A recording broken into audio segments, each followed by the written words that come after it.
Data की हिफाजत। Data होता है कुछ फैक्ट्स एंड फिगर्स, कुछ चीजें।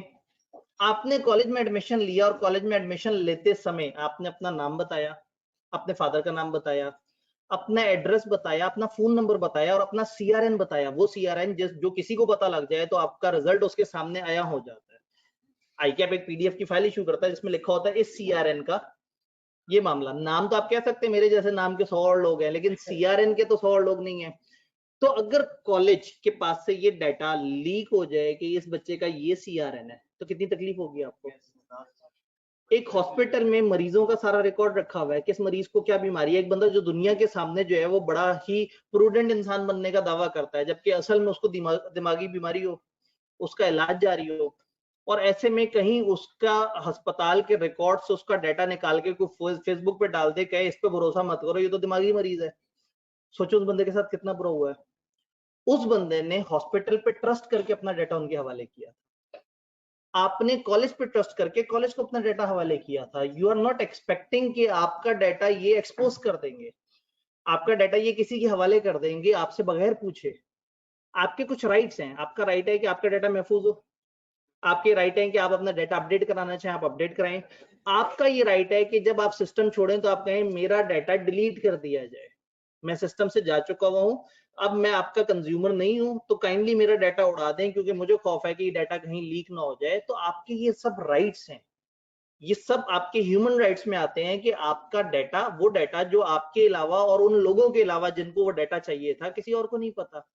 तो इसी तरह से आपके एनआईसी, आपके बैंक अकाउंट की डिटेल, बैंक में आपके पैसे पड़े हुए हैं, दोस्त आपसे पैसे मांग रहा है, आप कह रहे हैं यार तुझे तो पता गुर्बत बड़ी है, पैसे ही कोई नहीं है आपका। ऐसे में अगर बैंक स्टेटमेंट पब्लिक हो जाए, अगर लोगों को पता लग जाए कि आपके बैंक में थोड़े से पैसे रखे हुए हैं और दोस्त को आपने कहा था बिल्कुल नहीं रखे हुए, तो कहने का मतलब है जो बैंक आपका डाटा मेंटेन कर रहा है, जो हॉस्पिटल आपका डाटा मेंटेन कर रहे हैं, जो कॉलेज आपका डाटा मेंटेन कर रहा है, जो नादरा आपका डाटा मेंटेन कर रहा है, इन सबको एक लॉ फॉलो करना है जो कि डाटा प्रोटेक्शन को डील करता है।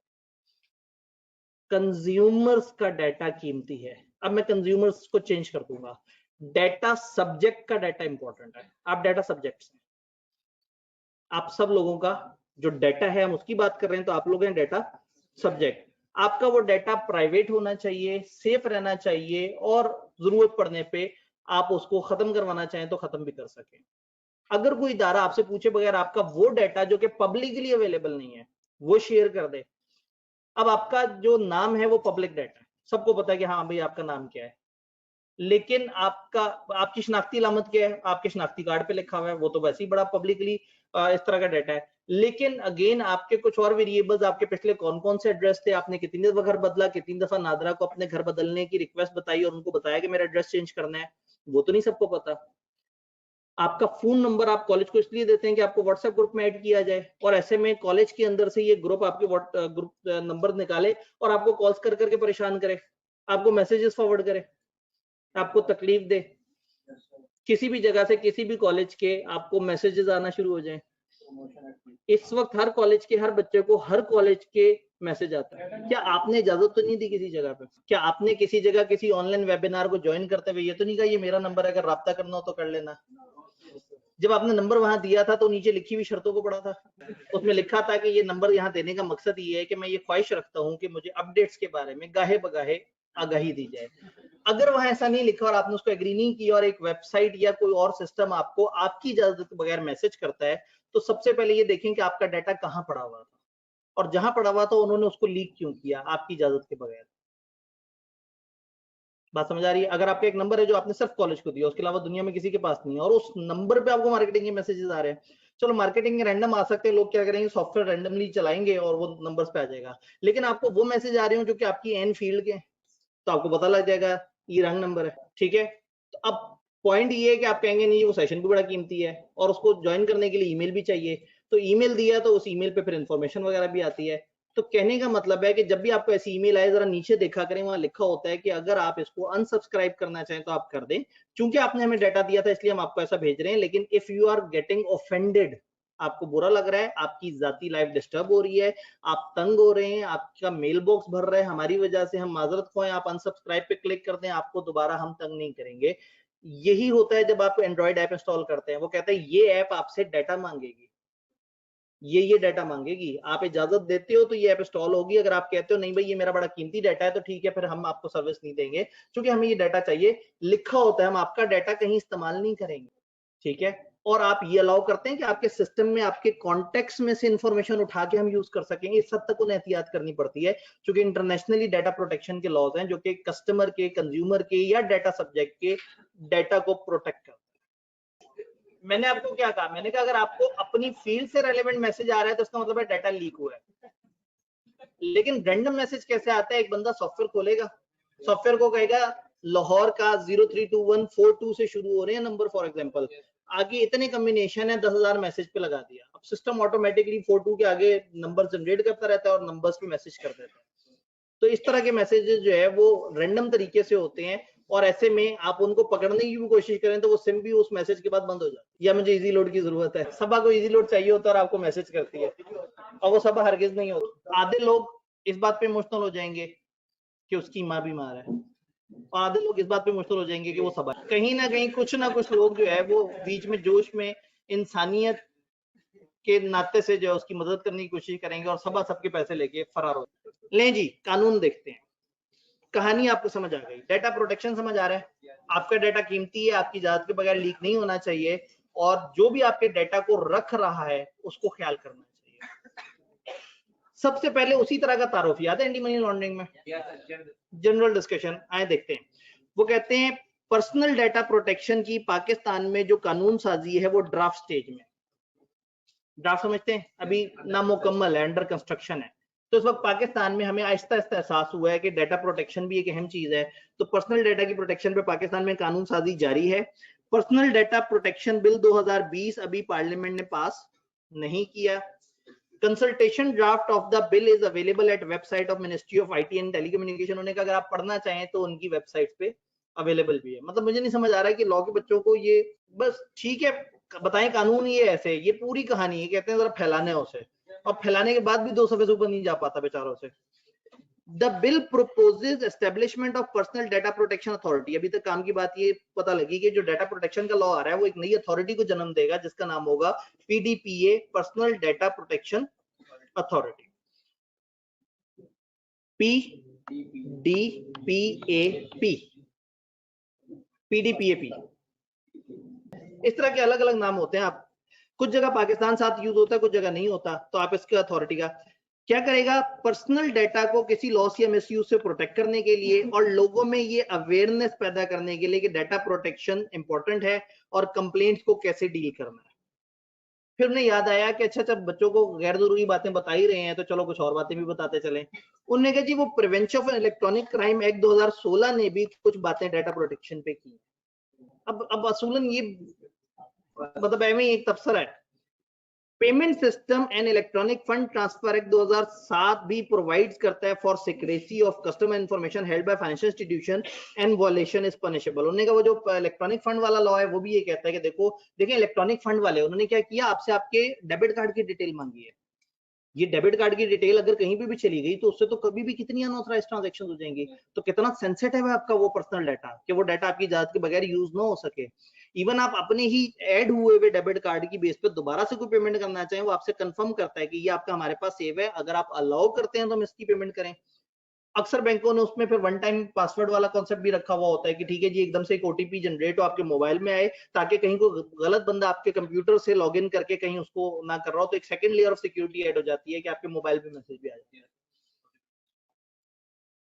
टेलीकॉम कंज्यूमर प्रोटेक्शन रेगुलेशन 2009 ने भी सब्सक्राइबर्स को राइट दिया है कि वो कंप्लेंट ले कर सकते हैं कि जी टेलीकॉम जो ऑपरेटर्स हैं, जो टेलीफोन कंपनीज हैं, मोबाइल कंपनीज हैं, इन्होंने क्यों हमारा डाटा किसी को दिया है। The complaint is lodge in Pakistan telecommunication authority, PTA के पास कंप्लेंट लॉज होती है। इलीगल प्रैक्टिसेस से मुराद है illegal use of personal data of subscriber. Subscriber के डाटा को गलत तरीके से अगर इस्तेमाल किया जा रहा है तो सब्सक्राइबर्स यानी कि ये जो सार्फिन है टेलीफोन के, वो बता सकते हैं पीटीए को कि जी फलाना पाकिस्तान के मोबाइल नेटवर्क ने हमारा डाटा लेके उसको गलत हाथों में दे दिया और हम उसको पुरजोर मुजम्मत करते हैं। इस पूरे सफे में सिर्फ तबसरा है। अभी तक इन्होंने हमारा जो लॉ हम पढ़ने जा रहे हैं उसके बारे में कुछ नहीं बताया। वही चीज जो काम की पूरे पेज पे है वो एक अथॉरिटी बनाई जाएगी जो कि कंज्यूमर की प्रोटेक्शन और अवेयरनेस दोनों पे काम करेगी। भाई प्रोटेक्शन तो एक और चीज है, प्रोटेक्शन उनकी हो जिनको पता हो कि अहम चीज है, कुछ को तो पता ही नहीं कितनी अहम चीज है, उनको बताने पर हम तो ओके करते जाते हैं। तो मेरे जिम्मे है कि मैं आपको बताऊं कि भाईजान ऐसे नहीं ओके करना होता, और फिर अगर ऐसे ओके कर दें तो फिर उसके बाद अगर आपको कोई तंग कर रहा हो या आपका डाटा इस्तेमाल हो रहा हो तो इसका मतलब है कि कहीं ना कहीं आपने ये इजाजत दी थी। जी, फेसबुक अगर डाटा शेयर करती है या व्हाट्सएप डाटा शेयर करता है तो वो 100% आपसे पूछते हैं। आप उनको हमेशा अलाउ करते हैं क्योंकि आपने टर्म्स ऑफ रेफरेंस के 6 सफे वाली फाइल तो कभी भी नहीं पढ़नी होती।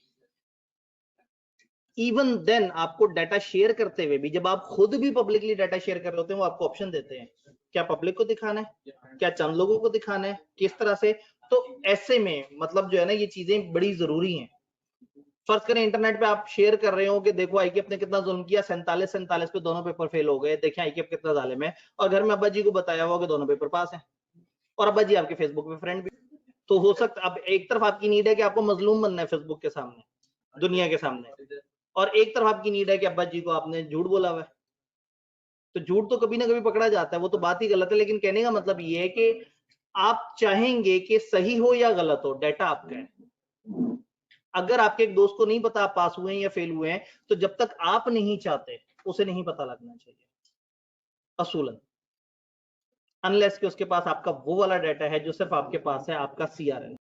दिस इज गुड कि जहां पे भी आप अपना ऐसा कोई डाटा दें जो आप नहीं चाहते कि कभी आपकी इजाजत के बगैर कहीं जाए, दिस इज गुड कि आप उसको पढ़ें, सारा पढ़ें, उनके फॉर्म को पढ़ें, वो क्या कह रहे हैं और किस तरह की बात कर रहे हैं। अब होता है आप जिस जगह क्लिक कर रहे होते हैं उस जगह लिख रहा होता है आई एग्री, जिस जगह का भाई ने जिक्र किया मैंने पैरा डाला हुआ होता है वहां कि जब तक कंज्यूमर इजाजत नहीं देगा, और पैरा इंतहाई करीब करके डाला होता है ओके के बटन के साथ कि कम से कम वो ये पैरा पढ़ ले, पूरी नीचे वाली अंग्रेजी ना पढ़े, ये पढ़ ले जिसमें लिखा हुआ है कि भाईजान अगर दे दिया डाटा ना तो फिर मैसेज भी आ रहे हैं। खैर वापस इधर आते हैं, डाटा प्रोटेक्शन का सरसरी सामने जायजा लिया। आगे आपको खुशी होगी देख के कि डेफिनेशन है जो आपने याद करनी है। असूलन इस पे मेरा तो एक स्माइली होना चाहिए, मुझे कुछ नहीं करना, मैंने सिर्फ मुस्कुराना है। लेकिन अगेन वही बात है कि मेरी एक नीड है कि आप लोगों को समझाया जाए फिर आप रट्टा मारें। डाटा सब्जेक्ट कौन होता है भला? वो कंज्यूमर, वो natural person who is the subject of the personal data. वाह, बड़ा बता दिया। डाटा सब्जेक्ट वो पर्सन है जो सब्जेक्ट है एक डाटा का। तो इसका मतलब ये है कि वो एक इंसान जिसका डाटा, जिस इंसान के डाटा की बात हो रही है ना, वो इंसान डाटा सब्जेक्ट है। पर्सनल डाटा इसका वो डाटा है जिस डाटा की बात हो रही है। उस डाटा में क्या है? डायरेक्टली एंड डायरेक्टली एक डाटा सब्जेक्ट से रिलेटेड कोई भी information with who is identified और आइडेंटिफाइबल फ्रॉम दैट इंफॉर्मेशन, ऐसी इंफॉर्मेशन जिस इंफॉर्मेशन की बेस पे आपको पहचाना जा सके कि आप कौन है, वो आपका पर्सनल डाटा है। आपका वो सारा रिकॉर्ड जो आपने कहीं पे दिया हुआ है, कॉलेज का रजिस्ट्रेशन नंबर, सीआरएन नंबर, किसी जगह आपको रजिस्ट्रेशन नंबर मिला है, आपका कोई ईमेल एड्रेस है, आपका कोई फेसबुक आईडी है, हर वो चीज जिससे आपकी शनाख्त हो सके वो आपका पर्सनल डाटा है।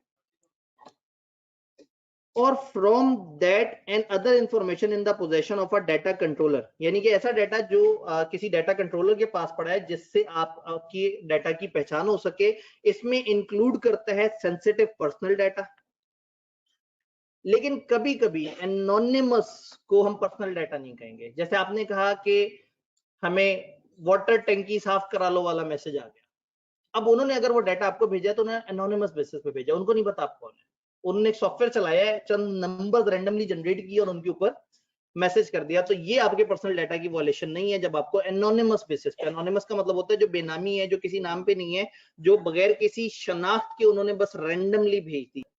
आप एक दिन गूगल पे कहीं सर्च करें 15,000 का मोबाइल लेना है या फलाना स्पेक्स वाला मोबाइल, अगले 2 दिन 3 दिन के बाद आपको मुसलसल ऐड ही मोबाइल्स के नजर आना। आपके डाटा को ट्रैक करते हैं, उसकी बेस पे एडवर्टाइज करते हैं और उसकी बेस पे आपको बता रहे होते हैं। इवन आपको कोई वीडियो देखते देखते जो इश्तिहार आता है, ऐसा नहीं है कि आपको अचानक से कोई कोरियन या अफ्रीकन या स्पेनिश इश्तिहार आ जाए, आपको पाकिस्तान का एक रेलेवेंट ऐसा इश्तिहार आता है जो कि आपसे ताल्लुक रख रहा होता है। एक बच्चे ने एक दफा कंप्लेंट की, उसने कहा सर वो आपके यूट्यूब चैनल पे ना वो मैं जाता हूँ तो वो मतलब ना सर वो बड़ी अजीब सी बात है, वो मैं आपको बताना चाह रहा था। आपका यूट्यूब चैनल ना गलत वीडियोस दिखाता है, एड्स, लेक्चर चल रहा है बीच में एक अजीब सा नामुनासिब सा ऐड आ जाता है, उसमें सर मैं बहुत ऑफेंड होता हूँ क्योंकि मैं एक बड़ा इस्लामिक वो रखता हूँ, बिलीव्स रखता हूँ, तो ऐसे में वीडियो के दौरान जब अचानक से गैर मुनासिब इश्तिहार आ जाता है तो वो मुझे अच्छा नहीं लगता। तो काइंडली सर इसको जरा देखें, उनको कहें कि ऐसा ना किया करें।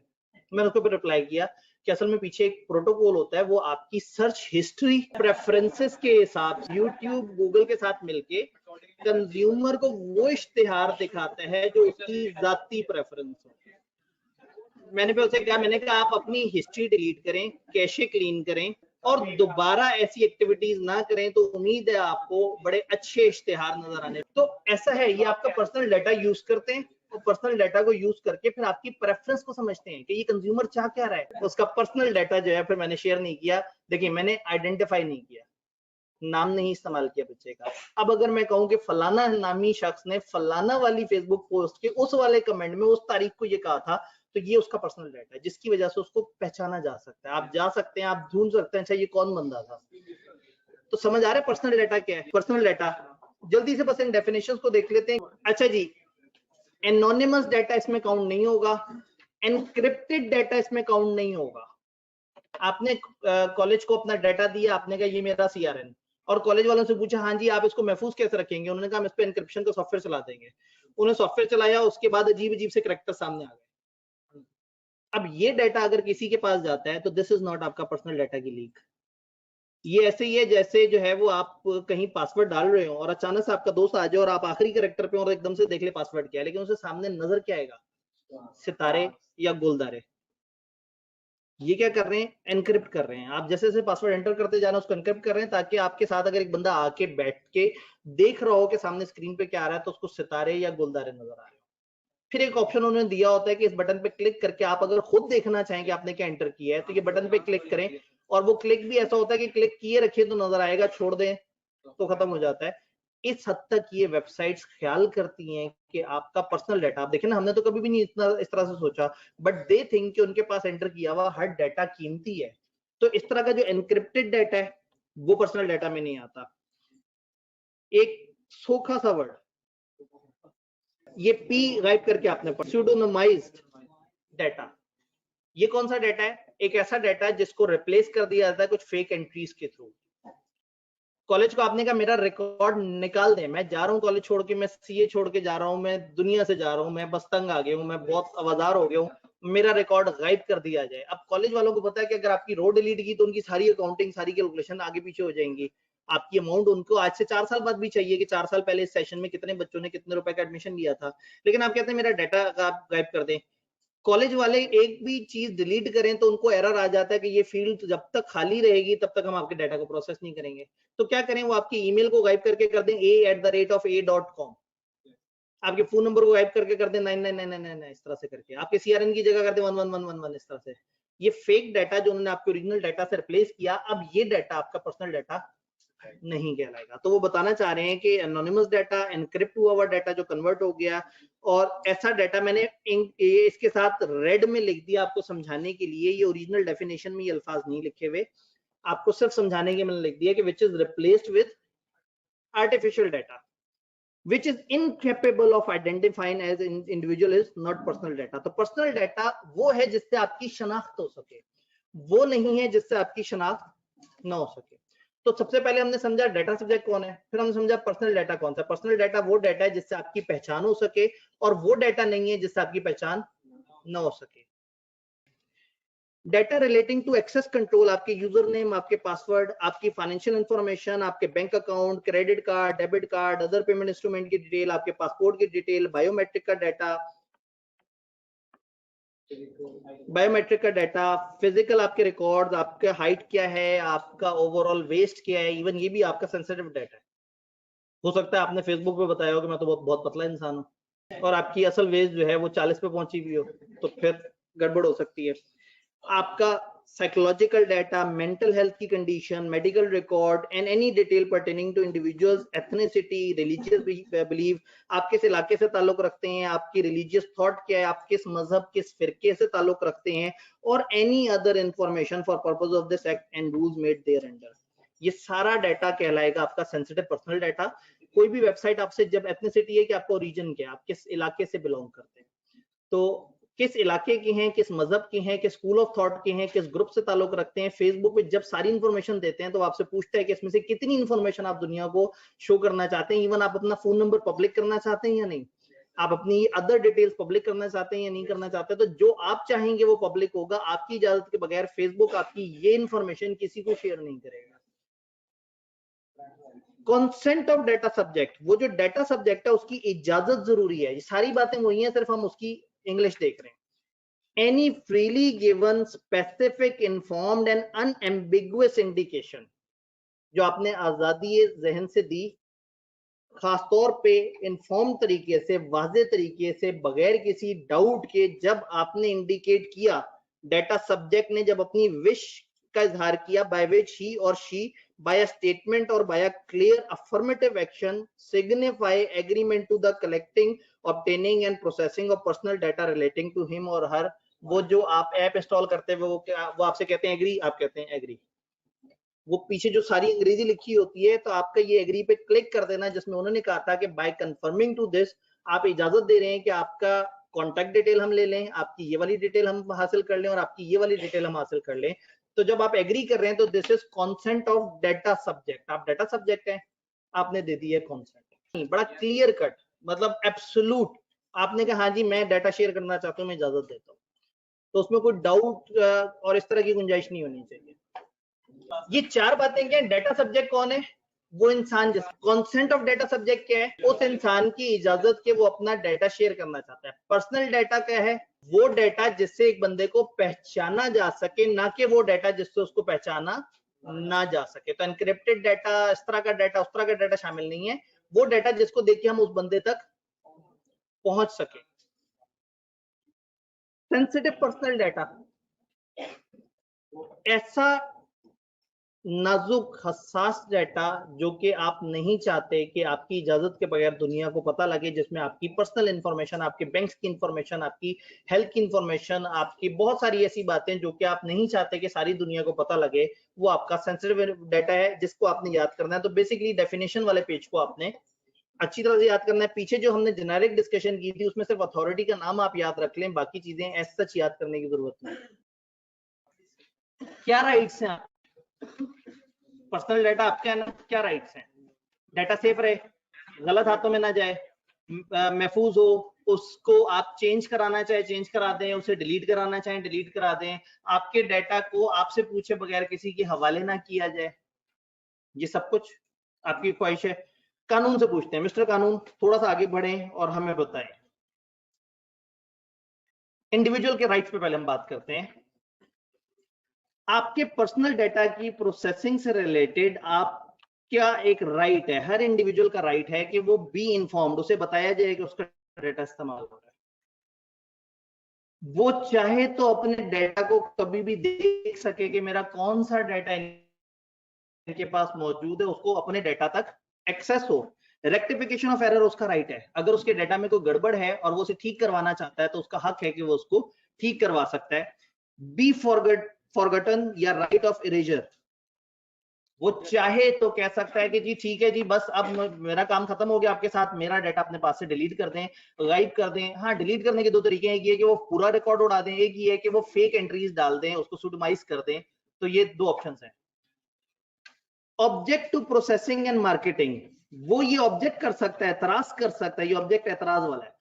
वो ऑब्जेक्ट कर सकता है, एतराज कर सकता है कि मेरा डाटा आपने क्यों प्रोसेस किया, मेरे डाटा की मार्केटिंग क्यों की, मेरी तशहीर क्यों की, मुझे क्यों निकाला, मतलब मेरे बारे में क्यों आप लोगों ने डिस्कशन की, मुझे हाईलाइट क्यों किया। प्रोसेसिंग रिस्ट्रिक्ट करवाना चाहे, रुकवाना चाहे, रुकवा सकता है, कम करवा सकता है। डाटा की पोर्टेबिलिटी, ये कह सकता है कि मेरा जो डाटा है वो इस फॉर्म में हो कि वो मूव हो सके, या आपका डाटा एक जगह से दूसरी जगह मूव होना हो तो आपको पता होना चाहिए कि आपके साथ ऐसा हो सकता है। वो अपनी कंसेंट विड्रॉ करना चाहे, हो सकता है वो आके कहे कि जी बस मैं नहीं चाहता कि मेरा डाटा आप इस्तेमाल करें, तो हो सकता है वो कहे आप ही ने तो कहा था कि इस्तेमाल करें, तो कहेगा अब मैं ही तो कह रहा हूँ कि मत इस्तेमाल करें, आपको मेरी पिछली वाली बात समझ आ गई और मेरी अगली वाली बात समझ नहीं आ रही, तो उसका राइट है कि अगर वो अपनी कंसेंट विड्रॉ करके कहता है बस अब मुझे अपना डाटा आपसे शेयर नहीं करना, मेरा डाटा वापस कर दें, तो ये उसका बुनियादी हक है। रेलेवेंट डाटा प्रोटेक्शन अथॉरिटी को कंप्लेन करना चाहे तो कंप्लेन कर सकता है कि देखिए मेरे डाटा का मिसयूज किया गया है, मेरी शक्तियों का गलत इस्तेमाल किया है।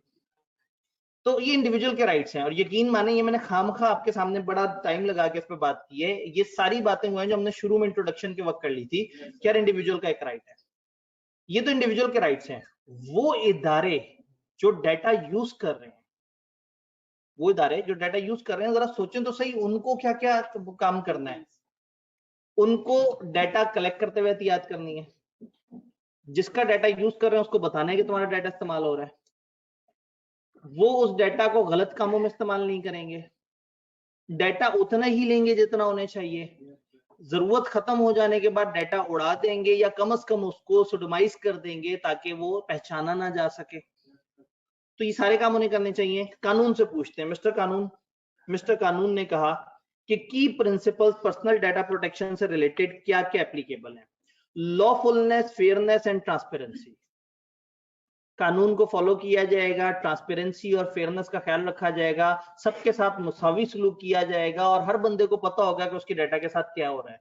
ऐसा नहीं होगा कि ऐप आपको बताए कि क्या आप चाहते हैं कि आपकी ये 3 चीजों की हम एक्सेस लें, आप कहते हैं हाँ, और ऐप जाके चौथी चीज की भी एक्सेस लेना शुरू कर दे। ये गलत बात है, ये फेयरनेस नहीं है।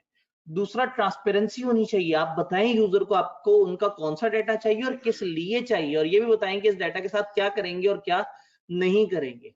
तो कई दफा आप कुछ ऐप इंस्टॉल करते हैं, इवन फेसबुक पे एक टाइम पे मुख्तलिफ तरह की ऐप इंस्टॉल होती थी और वो अक्सर कहते थे कि ये ऐप आपकी इजाजत के बगैर पोस्ट नहीं करेगी, वरना आपको डर लगता है कि जी मैं एक ऐप इंस्टॉल करूं, मैं वो काम करूं, उस पर कुछ ना कुछ चल रहा हो और अचानक से मेरी फेसबुक पे पोस्ट हुआ हुआ, जी मुबारक हो आप तो तीसरी दफा हार गए वाली स्टेज। तो फिर बंदा जो है वो शर्मिंदा सा हो जाता है। या वो अपने बताता हो कि मैं बड़ी पढ़ाई करता हूँ और अचानक से कैंडी क्रश की नोटिफिकेशन आई हुई है वहां पे कि जी मुबारक हो आपने 1000 लेवल क्रॉस कर लिया, आप पाकिस्तान के 200 उन लोगों में से हैं जो 1000 लेवल क्रॉस कर चुके हैं, माशाल्लाह बहुत टाइम है आपके पास। तो अगेन, जो इस्तेमाल कर रहे हैं डाटा वो आपको बताएंगे कि कौन सा डाटा इस्तेमाल कर रहे हैं, क्यों इस्तेमाल कर रहे हैं, वो फेयर होंगे, वो ट्रांसपेरेंट होंगे। पर्पस लिमिटेशन, जिस पर्पस के लिए इस्तेमाल किया आपका डाटा, अगर कॉलेज ने इसलिए लिया है कि आपको प्रोसेस कर सकें, आपको व्हाट्सएप ग्रुप्स में डाल सकें, आपको ऑनलाइन क्लासेस वगैरह की सही से एक्सेस दे सकें, तो ऐसा नहीं होगा कि उसके बाद वो वाटर टंकी साफ कराने वालों को जाके आपका डाटा बेच दें और उनसे कहें जी हमारे पास बहुत सारे ऐसे बच्चे हैं जिनके घरों में वाटर टंकी का यकीनन मसला होगा, तो ये उनका नंबर पकड़ें, ये एक्चुअल जेन्युइन नंबर्स हैं, इसके पीछे जेन्युइन बच्चे मौजूद हैं, आप इन्हें मैसेज करें। तो ऐसा नहीं होगा, आप लिमिट करेंगे, जिस पर्पस के लिए आप उधर तक रहेंगे। डाटा मिनिमाइजेशन करेंगे, आप रेलिवेंट लेंगे, सिर्फ उतना ही, limited to what is necessary. आप अगर कॉलेज का फॉर्म भर रहे हैं और वहां लिखा हो आपका नेम, ठीक है, आगे लिखा हो वाइफ का नेम, आपकी वाइफ का नाम क्यों लेना है इन्होंने? जरूरत ही क्या इनको आपकी वाइफ का नाम जानने की? ऐसी बातों से आप ऑफेंड हो जाते हैं, आप इन पे केस कर देंगे, आप कहेंगे मेरी हद तक इज्जत हुई है, मेरे जज्बात मजरू किए हैं, इनको नहीं पता मैं किस उम्र का बच्चा हूँ, इनको नहीं पता मैं सीए के अंदर हूँ। और अगर आप ज्यादा एज के भी होते हैं तो भाई सीए के एक पोर्टल पे पढ़ना है तो उसके लिए वाइफ का नाम क्यों जरूरी है? खामखा की अजियत है ना। तो कहने का मतलब है कि भाई लिमिटेड हो, उतना हो जो जो इन्फॉर्मेशन चाहिए हो। अब पता लगे कॉलेज एडमिशन करते करते के जरा एफएससी के नंबर बताने की एंट्री करनी है, अपने के बजा मतलब पागल समझा हुआ है, मैं पागल नजर आ रहा हूँ, क्यों तुम्हें क्यों चाहिए नंबर मेरे? आईकेप को चाहिए थे, आईकेप ने कहा था इतने नंबर से ऊपर वो रजिस्टर कर देंगे, कर दिया है। अब तुम्हें क्यों बताओ मेरे एफएससी के कितने नंबर है?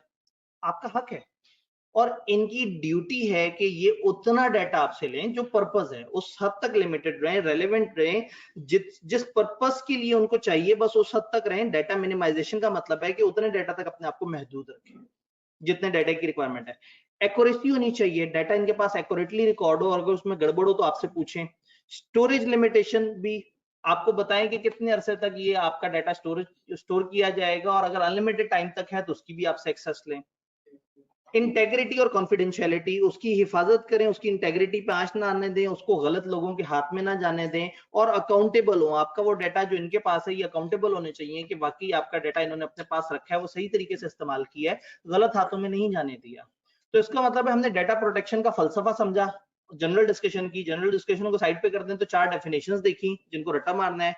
उसके बाद 2 तरह के काम है, डाटा सब्जेक्ट के राइट्स क्या है जो यूजर है, एक वो चीज, और एक ये कि जो डाटा को कैप्चर कर रहे हैं वो इदारे जिनके पास डाटा जा रहा है उनके ऊपर क्या प्रिंसिपल्स अप्लाई हो रहे हैं।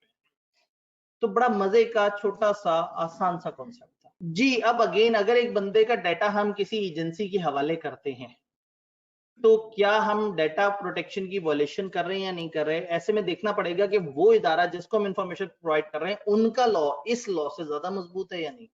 ये एक लॉ है ना, हो सकता है कोई एक ऐसा लॉ हो जो कहे भाई नहीं, अगर एक क्रिमिनल है ना तो फिर कोई प्राइवेसी नहीं है। मैं एक एग्जांपल देता हूं, ये जो ऑडिट फर्म्स वाले हैं, ऑडिट फर्म्स को कहा जाता है कि आपने अपने क्लाइंट्स का डाटा किसी से शेयर नहीं करना। कॉन्फिडेंशियल डाटा है, पर्सनल डाटा है, सेंसिटिव पर्सनल इंफॉर्मेशन है इसके अंदर। लेकिन अगर अदालत में केस चल रहा हो और अदालत डिमांड करे या लॉ वाले एक लीगल ऑर्डर के थ्रू डिमांड करें तो ये ऑडिटर की ड्यूटी है कि वो इंफॉर्मेशन प्रोवाइड करे। तो कहने का मतलब ये है कि कई दफा कुछ और लॉज होते हैं जो किसी और लॉ को ओवरराइड कर देते हैं। फिलहाल ये लॉ हमें बता रहा है डाटा का तकद्दुस, डाटा को आपने शेयर नहीं करना। तो इस लॉ में रहते हुए हमने यही सोचना है कि हमने डाटा को शेयर नहीं करना। कल को कोई और लॉ पढ़े और वो लॉ वाले कहेंगे ये डाटा दिया जाए, जैसे मनी लॉन्ड्रिंग वाला लॉ इससे ज्यादा मजबूत लॉ है। उनको अगर डाटा चाहिए होता है तो वो रसीदें निकलवा लेते हैं, जितना मर्जी आप कहेंगे ये तो हमारी पर्सनल रसीद है, हम आपको क्यों दिखाएं, वो चीज मांग लेंगे। तो बहरहाल डाटा प्रोटेक्शन से रिलेटेड हमने देखा छोटा सा मजे का आसान सा कानून है। अगर कोई चीज मुश्किल है इसमें तो वो डेफिनेशंस है, और डेफिनेशन के इतने मुश्किल अल्फाज नहीं है और छोटी छोटी डेफिनेशन है, बट अगेन याद करना बड़ा जरूरी है कि पेपर में अगर आए तो आप उसको बता सकें। इलेक्ट्रॉनिक क्राइम, अभी तक हमने 3 लॉस पढ़े जिनमें से आधा रट्टा होता था और आधा लॉजिक होता था, और अब जो पढ़ रहे हैं वो सारे रट्टा। पहले थोड़ी थोड़ी सी लॉजिक थी, वो भी गई। इलेक्ट्रॉनिक क्राइम का मतलब इलेक्ट्रॉनिक क्राइम फिजिकल क्राइम होता है, फिजिकली चोरी कर ली, किसी की कनपट्टी पे रिवॉल्वर रख के जनाब उससे माल ले लिया, किसी का फिजिकल नुकसान कर दिया, किसी को इस तरह से तकलीफ दे दी। इलेक्ट्रॉनिक क्राइम है किसी को इलेक्ट्रॉनिक तकलीफ दी, मतलब ऐसा नहीं है कि किसी को जाके बिजली के शॉक। इलेक्ट्रॉनिक तकलीफ का मतलब है किसी की वेबसाइट डाउन कर दी और वो बेचारे तड़प रहे हैं, वेबसाइट हैक कर दी और वेबसाइट जो है वो कुछ अरसे तक चलने नहीं दी, किसी की डेटाबेस में एंटर होकर उनका डाटा चोरी कर लिया, किसी का सोशल डाटा या कोई और डाटा जो कि प्रिवेंटेड था लेकिन आपने आईटी की तूफानी स्किल्स इस्तेमाल करते हुए उसमें अनऑथराइज एक्सेस कर ली। तो किसी के डाटा को बगैर इजाजत के एक्सेस करना, एक्सेस के बाद उसको गलत तरीके से इस्तेमाल करना, उस एक्सेस से उस बंदे को कोई नुकसान पहुंचाना, ये सारे के सारे इलेक्ट्रॉनिक क्राइम। इवन हम थोड़ा सा आगे जाएं, अब लॉ उतना बड़ा हमारे सिलेबस में नहीं है, हम थोड़ा सा आगे जाएं तो इवन फेसबुक के ऊपर भी अगर आपने कोई इश्तियाल अंगेज पोस्ट डाल दी जिसमें आप किसी मॉब को भड़का रहे हैं, किसी ग्रुप को वो कर रहे हैं, किसी सियासी पार्टी पे अटैक कर रहे हैं, किसी मजहब पे अटैक कर रहे हैं, किसी निजाम पे, किसी इदारे पे अटैक कर रहे हैं, तो वो भी इलेक्ट्रॉनिक क्राइम में आ जाते हैं। साइबर सिक्योरिटी का एक पूरा लॉ है जो कि इस तरह की चीजों को देख रहा होता है। तो अगेन हमारी किताब का मकसद आपको डराना नहीं है, बस बताना है कि थोड़े थोड़े से ध्यान में रखिएगा कि क्राइम फिजिकल नहीं इलेक्ट्रॉनिक भी होते हैं। मजे की बात है, आप ये जिन दिनों अफगानिस्तान वाला मामला चल रहा था, आप वर्ड अफगानिस्तान नहीं लिख सकते थे। ये जो लोग वो कहते थे ना, कुछ तालिब इल्म जो है वो तालिब इल्म क्यों लिखा जा रहा था बार बार, क्योंकि तालिबान नहीं लिख सकते थे। तालिबान लिखे गायब हो जाता था, अफगानिस्तान लिखे गायब हो जाता था, ठीक है। तो इसलिए फिर इशारों में लोग बात कर रहे होते थे वो पकड़ ना सके, और कुछ लोग क्या करते थे हरूफ अलग अलग करते थे, तो तोएं 2 दफा स्पेस, अलिफ 3 दफा स्पेस, लाम क्या वो उनका जाहिर है ऐसा थोड़ी कि इंसान बैठ के देख रहा है आपने क्या लिख रहा है, वो कंप्यूटर है, कंप्यूटर मुख्तलिफ प्रोटोकॉल चेक कर रहा है कि कौन कौन से वर्ड जोड़ के किस तरह से खतरनाक होते हैं। हाँ, आई एम नॉट रोबोट। तो बात ये है कि इलेक्ट्रॉनिक क्राइम्स की बात समझ आई। इसमें बस ये आखिरी बात थी जो आपने समझनी थी, बाकी अब सिर्फ रट्टा ही रट्टा है, आपने देखते जाना है और मैंने मुस्कुराते जाना। कुछ अल्फाज समझने की कोशिश करते हैं। इस दफा हमारे पास वो शुगल भी नहीं है, वो जो इंट्रोडक्शन वाला शुगल होता था ना कि आधे सफे तक तो मजाक हो रहा था, माहौल चल रहा होता था। एक पैरा उन्होंने दिया, उनका 2016 में नेशनल असेंबली ने एक एनेक्टेड मतलब एक कानून निकाला, The Prevention of Electronic Crime Act, PECA, to provide a comprehensive legal framework to define various kinds of electronic crime, mechanism for investigation, prosecution and adjudication in relation to electronic crime। क्योंकि अभी तक तो चोरी define होती थी physical, तो इन्होंने define किया कि इलेक्ट्रॉनिक चोरी क्या है, इलेक्ट्रॉनिक बेईमानी क्या है, इलेक्ट्रॉनिक जुर्म क्या है। जुर्म डिफाइन किया, उस जुर्म को हम पकड़ेंगे कैसे, उस जुर्म पे सजा कैसे देंगे, उस जुर्म को किस तरह से अदालत में पेश किया जाएगा, उसका किस किस्म का इलेक्ट्रॉनिक एविडेंस हो सकता है, इन सारी चीजों पे कानून साजी की उन्होंने prevention of electronic crime act नामी कानून के अंदर। ये कहा और बस उनका इंट्रोडक्शन खत्म हो गया। उन्होंने कहा बच्चे बहुत मजाक उड़ाते हैं हमारे लंबे लंबे इंट्रोडक्शन का। उन्होंने कहा अब हम तकलीफ देंगे, अगर हम इंट्रोडक्शन नहीं देते तो फिर हम डेफिनेशन देते हैं। अब चंद डेफिनेशन हैं जो कि यकीन माने मैं ना भी दिखाऊं तो भी गुजारा चल जाए, लेकिन मैं फिर भी आपको दिखाने की जरूर कष्ट करूंगा। अनऑथराइज एक्सेस, ये सामने डेफिनेशन के रेफरेंस लिखे हुए हैं। जब भी किसी सेक्शन या डेफिनेशन का रेफरेंस लिखा होता है वो आपके काम का नहीं होता, आप उसको इग्नोर कर सकते हो।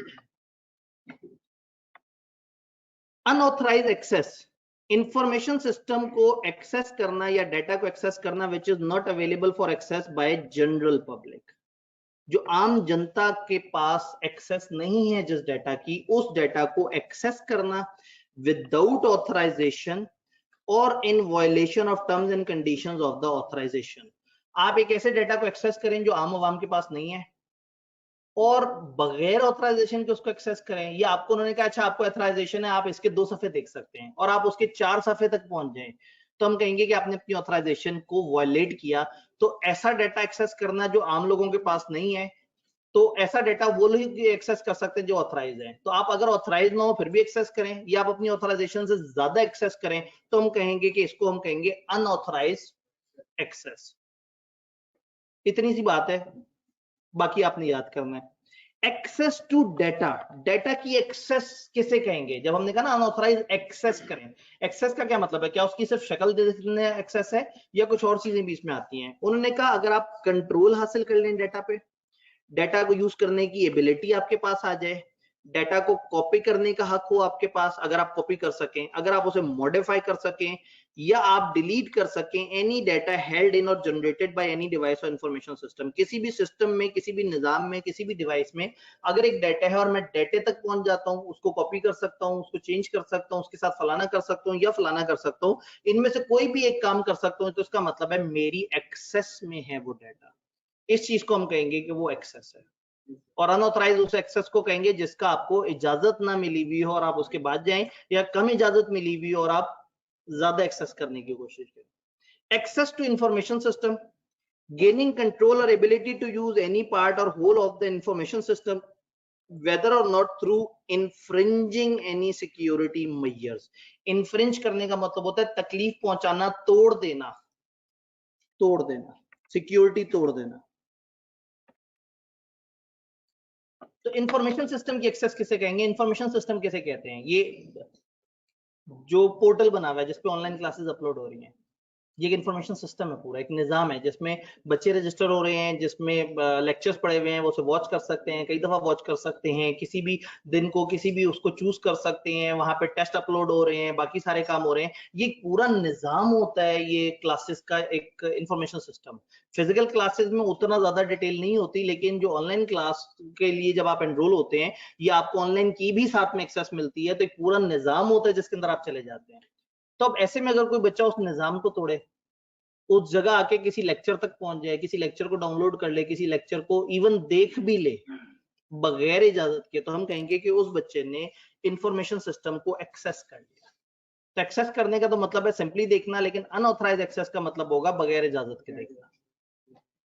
देन डाटा डैमेज, अगर एक बंदा किसी डाटा को अल्टर कर दे, चेंज कर दे, डिलीट कर दे, डिटोरिएट कर दे, उसकी साख्त बदल दे, इरेज कर दे, जगह चेंज कर दे, रीलोकेट कर ले, सप्रेस कर दे, दबा दे उसको, उसके डाटा टाइप चेंज कर दे, उसकी फाइल साइज चेंज कर दे, और मेकिंग डाटा टेम्परेली और परमानेंटली अनअवेलेबल, या डाटा को गायब कर दे, कुछ अरसे या पक्का पक्का गायब कर दे। बहुत मिलते जुलते अल्फाज हैं, बेचारे लॉ वाले हैं ना, उनको हर हर लफ्ज का ख्याल रखना है कि किसी भी तरह की इंफॉर्मेशन में कोई भी लफ्ज इस्तेमाल हो सकता है। तो उन्होंने कहा अगर कोई भी किसी डाटा को खराब कर दे, डिलीट कर दे, उड़ा दे, चेंज कर दे, उसकी डाटा टाइप चेंज कर दे, उसको कंप्रेस कर दे, उसको ये कर दे, वो कर दे, कुछ भी कर दे, आपने तो रट्टा मारना है, तो वो डाटा डैमेज कहलाएगा। मतलब किताब आपको समझ रही है कि आप बड़े आईटी के एक्सपर्ट हैं और आपको बड़े अच्छे समझ आ रही होगी। मैं फिर भी कोशिश कर रहा हूं समझाने की, और आप लोगों को भी मोटी मोटी समझ आ रही है। इतनी ही मोटी मोटी समझ चाहिए, जितनी चाहिए उतनी। क्रिटिकल इंफ्रास्ट्रक्चर, क्रिटिकल इंफ्रास्ट्रक्चर, ऐसा इंफ्रास्ट्रक्चर जो क्रिटिकल है, वह ये इंफ्रास्ट्रक्चर क्या होता है? मुख्तलिफ चीजें हम कहते हैं जी फलाना कॉलेज का बड़ा जबरदस्त इंफ्रास्ट्रक्चर है, गवर्नमेंट के फलाना इदारे का बड़ा अच्छा इंफ्रास्ट्रक्चर है। पाकिस्तान के इंफ्रास्ट्रक्चर पे काम हो रहा है। तो इंफ्रास्ट्रक्चर बेसिकली एक पूरा निजाम है जिसमें फिजिकल चीजें भी आ जाती हैं, सॉफ्ट चीजें भी आ जाती हैं। इसमें मशीनें आ जाएंगी, इंसान आ जाएंगे, माहौल आ जाएगा, कमरे आ जाएंगे, बिल्डिंग्स आ जाएंगी, वो सारी चीजें कहलाएंगी इंफ्रास्ट्रक्चर। किसी भी इंफ्रास्ट्रक्चर के क्रिटिकल एलिमेंट्स यानी कि उसके एसेट्स, उसकी फैसिलिटीज, उसके सिस्टम्स, उसके नेटवर्क्स, उसके प्रोसेसेस, द लॉस और compromise of which could result in, यानी हम कह रहे हैं कि अगर कहीं पे भी कोई एसेट, फैसिलिटी, सिस्टम, नेटवर्क या प्रोसेसेस हो जिसमें कोई नुकसान पहुंचा दे या जिसका प्रोसेस खराब कर दें, तो उससे क्या हो सकता है? significant impact on national security, national defense और the functioning of the state। इसका मतलब है इंफ्रास्ट्रक्चर तो सादा सा निजाम है, क्रिटिकल इंफ्रास्ट्रक्चर का मतलब है एक ऐसा इंफ्रास्ट्रक्चर जो इतना हसास है, इतना खतरनाक है, इतना क्रूशल है कि जिसकी वजह से आपकी मुल्क की सिक्योरिटी दांव पे लग सकती है। फॉर एग्जाम्पल, एक बंदा मिनिस्ट्री ऑफ डिफेंस में बैठा हुआ हो और पाकिस्तान जो है वो कोरिया के साथ एक एग्रीमेंट साइन कर रहा हो कि आप लोगों ने हमें एटम बम जो है उसका मैन्युफैक्चरिंग का प्लांट पाकिस्तान में रीस्टेट करके देना है, और ये इन्फॉर्मेशन एक बंदे के हाथ में, और वो कहे अरे क्या कमाल इन्फॉर्मेशन आज मेरे हाथ लगी है, उसके साथ तस्वीर खींचे और फेसबुक पे डाल दे के being the first to witness the global agreement between Pakistan and Korea and I am very proud to share this proud moment. बंदा तो उड़ जाएगा फौरन से, लेकिन उसने जो हरकत की है उसने क्रिटिकल इंफ्रास्ट्रक्चर पे अटैक किया, सेंसिटिव ऐसा काम किया जिससे मुल्क की सिक्योरिटी दांव पे लग गई है, मुल्क के मफाद। इसका मतलब है क्रिटिकल इंफ्रास्ट्रक्चर, गवर्नमेंट ने बड़े गुस्से में आके कहा छोटे मोटे मजाक फेसबुक पे ये वो तो जो चल रहे हैं वो चल रहे हैं, हल्की फुल्की हैकिंग शैकिंग जो हो रही है, गवर्नमेंट को मत हैक करना, ऐसा मत कर बैठना है जिससे क्रिटिकल इंफ्रास्ट्रक्चर पर अटैक कर दो, क्योंकि ऐसा किया तो फिर बड़ी लंबी सजाएं और बड़े लंबे लंबे जुर्माने। मेजर या दूसरा ऑप्शन क्या है? मेजर डेट्रीमेंटल इंपैक्ट, डेट्रीमेंटल कम करने वाला, तकलीफ देने वाला, नुकसान पहुंचाने वाला, मेजर नुकसान देने वाला इम्पैक्ट ऑन अवेलेबिलिटी, इंटेग्रिटी और delivery of essential services including दो service whose integrity if compromised could result in significant loss of life, casualties, taking into account significant economic और social impact। ऐसा डाटा ऐसी जगह पे गड़बड़ करना है जिस डाटा की ब्रीच, जिस डाटा के गड़बड़ से नुकसान पहुंच सकते हैं। आपने एक गवर्नमेंट के पास डाटा पड़ा हुआ था कि हाँ भाई ये हमारे चोर हैं जो कि हमारी जेलों से भागे हुए हैं, और आपने वो डाटा गायब कर दिया, आपने नुकसान पहुंचा दिया ओवरऑल निजाम को।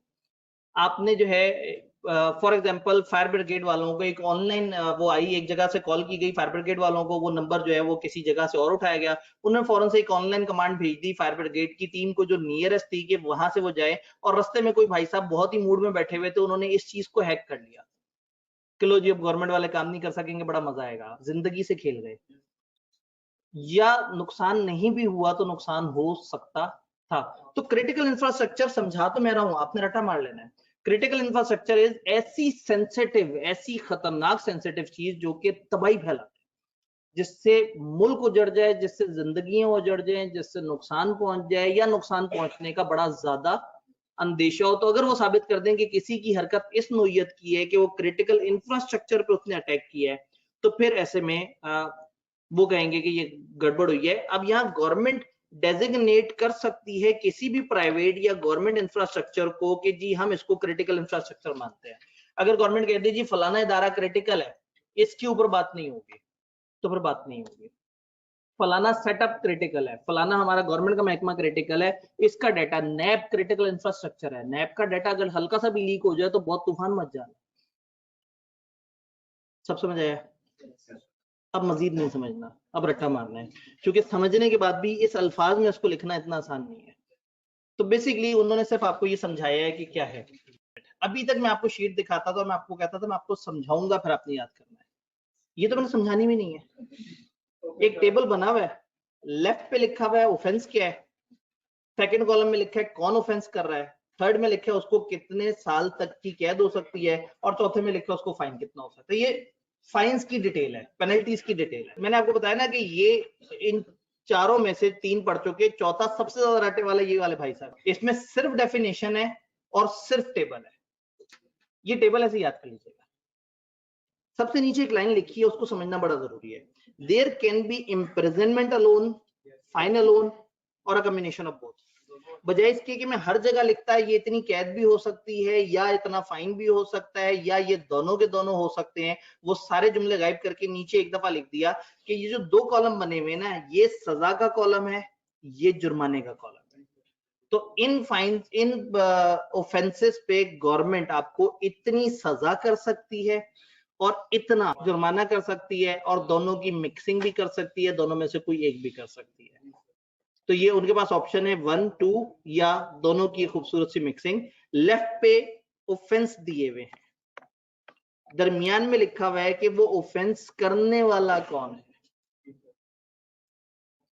टेंशन नहीं लेनी, कोई मसला नहीं सकता है। तो बजाय इसके कि मैं एक तीसरा कॉलम बनाता और बोथ लिखता जाता, मैंने उसे गायब कर दिया, नीचे एक लाइन आइटम दे दिया ताकि मैं कम से कम जगह में आपके लिए क्रैमिंग वाली चीज आसान बना दूं।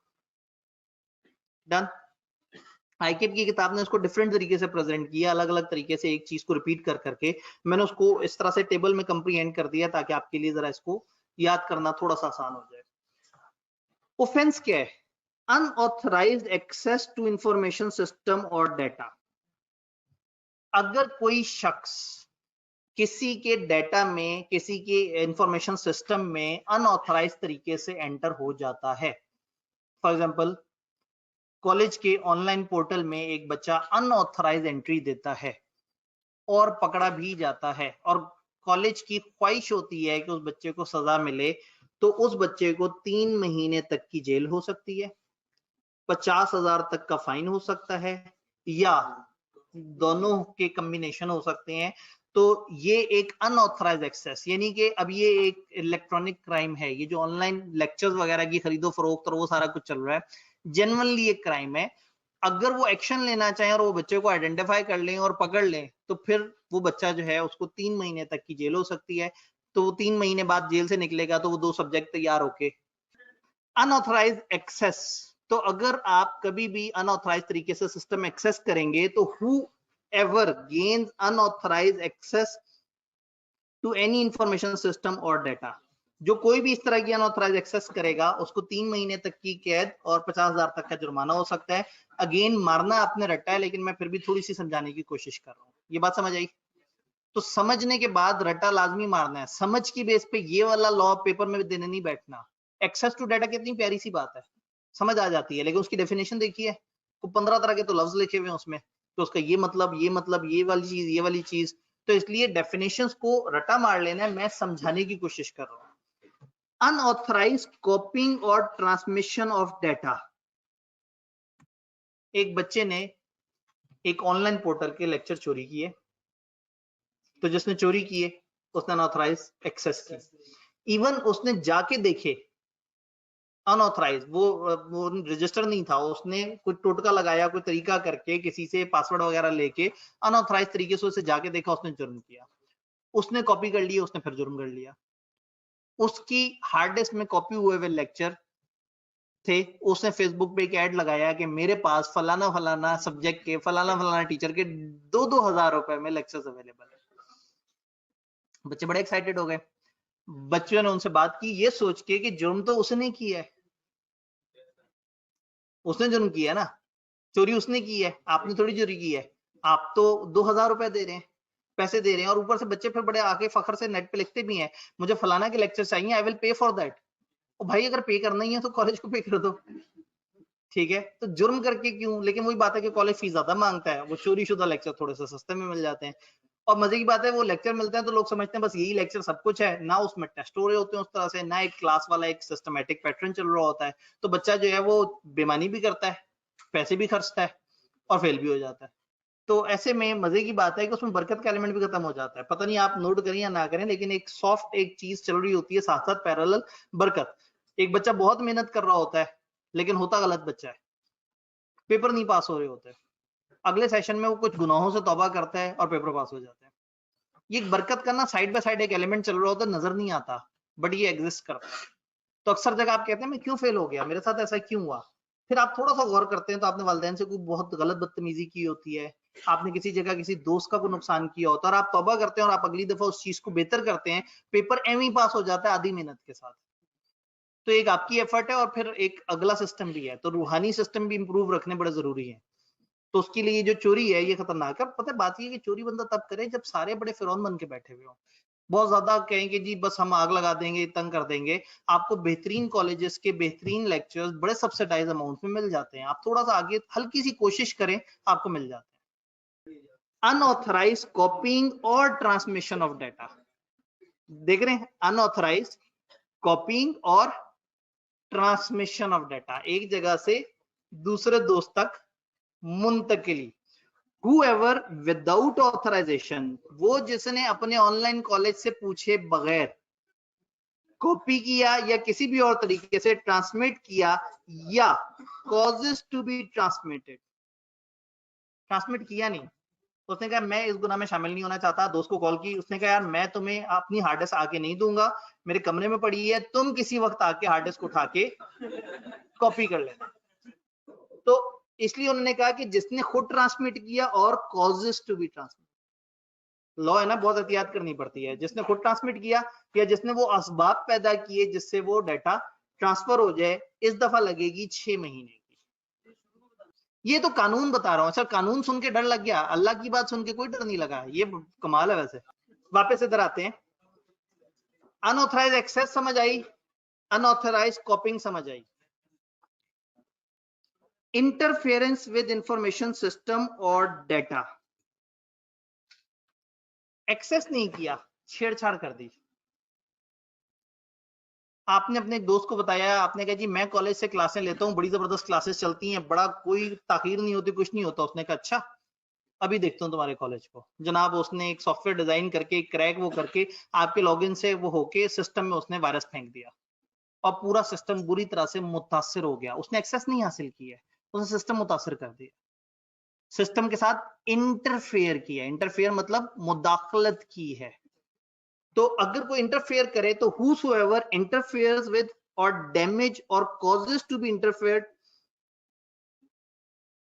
with or damages any part or whole of an information system or data, जो डाटा के साथ कोई छेड़छाड़ करे, सिस्टम को सबूरताश करे, खराब करे, तबाह करे, डैमेज करे, उसके साथ कोई भी खराबी करे, तो ऐसे में सजा अनऑथराइज एक्सेस वाले से भी ज्यादा हो जाएगी, 2 साल तक की कैद और 5 लाख तक का जुर्माना। डन। अब अनऑथराइज एक्सेस को जरा अगले लेवल पे लेके जाते हैं। अभी तक सादा अनऑथराइज की एक्सेस की बात की थी, जिसमें हमने ऑनलाइन कॉलेजेस, क्लासेस और उसकी पोर्टल्स की बात कर ली। अनऑथराइज एक्सेस अगर कोई करे क्रिटिकल इंफ्रास्ट्रक्चर, अब समझ आया क्यों डेफिनेशन हम पढ़ रहे थे, कि आपको समझ आ जाए क्रिटिकल इंफ्रास्ट्रक्चर क्या होता है। अब क्रिटिकल इंफ्रास्ट्रक्चर जैसी चीज को अगर अनऑथराइज एक्सेस किया या इंफॉर्मेशन सिस्टम वगैरह या डाटा को, तो whoever gains unauthorized access to any critical infrastructure, information system और डाटा 3 साल और 1 मिलियन। आपको आहिस्ता आहिस्ता समझ आ रहा होगा कि ये कॉलम भी याद करने वाला नहीं है, जो सेकंड कॉलम है। पीछे वाले को कहते हैं जिसने ये किया, तो असल में जुर्म और सजा ये याद करनी है। तो सबसे बड़ा वाला कॉलम मैंने गायब कर दिया, उससे जिंदगी थोड़ी सी और आसान हो गई। अभी भी आप कहेंगे सर रट्टा नहीं लगता, और अगर गौर से देखें तो ये एक तरतीब में असेंडिंग ऑर्डर में छोटे से बड़े ऑफेंस की तरफ जा रहे हैं। अनऑथराइज कॉपिंग और transmission of critical infrastructure data, सारी कहानी वही सिर्फ इस तरह से हो गया। Whosoever and without authorization, ये वही तकरीबन ऊपर वाली कहानी है, 5 साल तक 5 मिलियन तक। तो हो सकता है कि आप एक टाइम पे एक रिलेशन आइडेंटिफाई कर लें कि मैं ऊपर वाले याद कर लूं और नीचे को इतने इतने से मल्टीप्लाई कर दूं, और हो सकता है आप इतनी साइंस में ना पड़े, आप कहें यार है ही कितनी सी रोज, नीचे बात ही एक रह गई है। तो हो सकता है आपको खुद पे शर्म आए और आप कहेंगे जी मैं बिला वजह ज्यादा उल्टी लॉजिक की तरफ जा रहा था, मैं रट्टा ही मार लेता। या हो सकता है आप रट्टा मार लें 3 6 2 3 5 7, फिर पेपर में आए तो आप सोचें अच्छा वो दूसरी लाइन में था, तीसरी वाली लाइन में था, तीसरी वाली लाइन में क्या आता था 3 6 2, हाँ ये 2। तो अगेन ये अलग अलग टोटके हैं, मतलब मैं अब आपको क्या समझाऊं, आप माशाल्लाह रट्टे के इतने चैंपियन मौजूद है, तो ये मैं सारी इस तरह की निशानियां गायब कर देता हूँ। ये सारा कुछ आपने सोचना है कि आप इसको कैसे रट्टा मारें। मैंने आपको क्या बताना है, इंटरफेरेंस करें क्रिटिकल इंफ्रास्ट्रक्चर वगैरह के साथ, जो भी इंटरफेयर करेगा उसको 7 साल और 10 मिलियन। अब ये 3 क्रिटिकल इंफ्रास्ट्रक्चर के हैं और ये 3 सादे हैं। उन्हीं 3 का जो क्रिटिकल इंफ्रास्ट्रक्चर का वर्जन है वो उससे नीचे था।